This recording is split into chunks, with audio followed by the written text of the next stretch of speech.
Hi குடேஸ், நம்ம இந்த வாரம் பார்க்க போகிற கதை வருமுன் காப்போம். வாங்க பார்க்கலாம். ஒரு கிராமத்தில் ஒரு அழகான குளம் இருந்தது. அந்த குளத்தில் 3 மீன்கள் வாழ்ந்துட்டு வந்தது.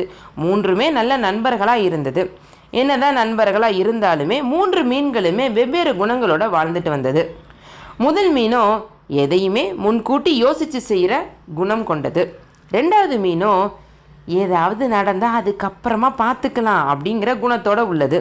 3வது மீனோ நம்மளால் எதுவுமே செய்ய முடியாது, எது நடக்குதோ அதுபடியே நடக்கட்டும் அப்படிங்கிற குணத்தோடு வாழ்ந்துட்டு வருது. ஒரு நாள் குளக்கரையோரமாக 2 மீனவர்கள் வர்றாங்க. இந்த குளத்தில் ரொம்ப நாளாக 3 பெரிய மீன் இருக்குப்பா, அதை பிடிக்கணும் அப்படின்னு ஒரு மீனவன் சொல்கிறாரு. அப்படியா, நாளைக்கே வலை போட்டு பிடிச்சிடுவோம் அப்படின்னு இன்னொரு மீனவன் சொல்கிறாரு. இதை கரையோரமாக நின்றுட்டு இருந்த முதல் மீன் கேட்டுடுது. உடனே தன்னோட நண்பர்களை கூப்பிட்டு விஷயத்தை சொல்லி, காலையில் நம்மளை பிடிச்சிட்டு போயிடுவாங்க, வாங்க நம்ம இப்போயே வேறு இடத்துக்கு வாய்க்கால் வழியாக போயிடலாம் அப்படின்னு முதல் மீன் சொல்லுது. நாளைக்கு காலையில் யாராவது வந்தால் பார்த்துக்கலாம்ப்பா, பேசாமல் வேலையை பாரு அப்படின்னு 2வது மீன் சொல்லுது. யாரோ சும்மா பேசிக்கிட்டு இருந்தாங்களாம், அதுக்கு போய் நம்ம இடத்த மாற்றணுமா, நான்லாம் வரல அப்படின்னு 3வது மீன் சொல்லுது. வேறு வழியே இல்லாமல் முதல் மீன் மட்டும் வாய்க்கால் வழியாக வேறு இடத்துக்கு போயிடுது. மறுநாள் விடிய காலையிலேயே மீனவர்கள் சொன்னது மாதிரியே வந்துடுறாங்க. குளத்தில் வலையை வீசுகிறாங்க.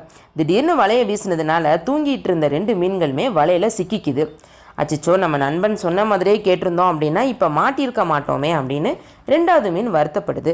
ஆனால் அப்போ கூட இந்த 3வது மீன், ஏன்பா வீணாக புலம்புற, என்ன பண்ணுறானுங்க தான் பொறுமையாக பார்ப்போமே அப்படின்னு சொல்லுது. 2வது மீன் ஒரு திட்டம் போடுது. வயிறு முட்டை தண்ணீரை குடிக்குது, தன்னோட வயிறை நல்லா பெருசாக்கிக்குது, அப்படியே செத்த மீன் போல் நடிக்குது. 3வது மீனோ அப்போ கூட எந்த கவலையும் இல்லாமல் வலையில் துள்ளி குதிச்சிட்டு இருந்தது. வலையை கரைக்கு இழுத்துட்டு வந்த மீனவர்கள், அச்சிச்சோ ஒரு மீன் எப்படியோ தப்பிச்சிருச்சு போல அப்படின்னு வருத்தப்படுறாங்க. வலையில் இருந்த மற்ற 2 மீன்களை வெளியே எடுக்கிறாங்க. இந்த மீனை பாருப்பா, வயிறு ரொம்ப பெருசாக இருக்குல்ல, எதுவும் நோய் இருக்குமோ அப்படின்னு ஒருத்தர் கேட்குறாரு. இது செத்து போயிடுச்சுப்பா, இதை சாப்பிட்டா நமக்கு ஏதாவது நோய் வர்றதுக்கா அப்படின்னு சொல்லிட்டு 2வது மீனை தூக்கி குளத்தில் வீசுறாரு இன்னொரு மீனவர். குளத்துக்குள் பாஞ்சு போன 2வது மீன் உள்ளே போய் ஒளிஞ்சிக்குது. ஆடடா, நம்ம மட்டும்தான் இப்போ மாட்டிக்கிட்டோமா அப்படின்னு 3வது மீன் கடைசி நேரத்தில் உக்காந்து புலம்புது. ஹாய் குடேஸ், உங்களுக்கு இந்த கதை பிடிச்சிருந்ததா? இந்த கதை எல்லா வயதில் இருக்கிறவங்களுக்கும் ரொம்ப முக்கியம்.